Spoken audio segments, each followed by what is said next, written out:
انت تعرف ان الستر ده انواع، وانواع كتيرة جدا. في ستر عن مذلة المرض، يعني لما تكون مريض بس توفقت في علاجك وقادر تكمل ايامك وانت مش محوج لحد. وفي ستر بقى من مذلة الحوجة ومد الايد، لما ربنا يرزقك بشغلانة ولو بسيطة بس تكفيك وترضيك. وفي ستر من مذلة الجوع، لما اللي معاك يكفيك تنام ومتعشي وشبعان حتى لو بلقمة بسيطة. وفي ستر من مذلة البرد، اللي هو لما هدومك تحميك من البرد حتى لو كانت رخيصة. وفي ستر من مذلة الوحدة، لما يكون ليك أهل ومعاهم كام صاحب تقدر تكلمهم وتطمن على نفسك وانت معاهم.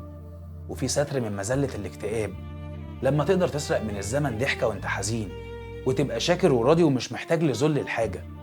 وفي ستر من ذل الفشل والحيرة، لما يكون ابنك ربنا مبارك في صحته وتعليمه ومستقبله وبيته.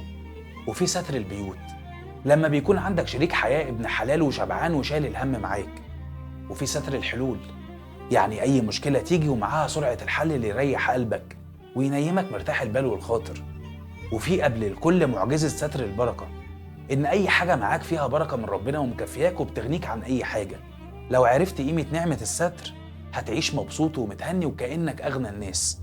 اللهم سترك وعفوك ورضاك.